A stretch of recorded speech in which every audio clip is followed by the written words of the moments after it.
नमस्कार सर। अत्योक्ति चोर लक्षण एटा हूँ गोटा पोखरी 300 केते माछ थले 300 माछ 300 माछ तू गणी देलु संगे संगे आपण कहले 300 माछ थिले मने कर 300 माछ थले 300 माछ रु 150 माछ हेले भाकुर आउ 150 हेले कोन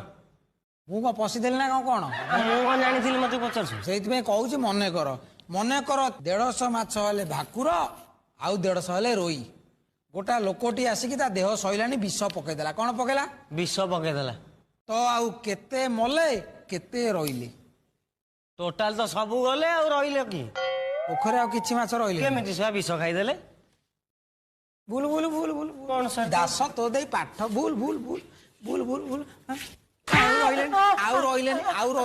रोइलेनी आबे माछ उरा तो विष खाइ की मले पोखरी रे रहिबे ना एम्बुलेंस रे घर को पळेबे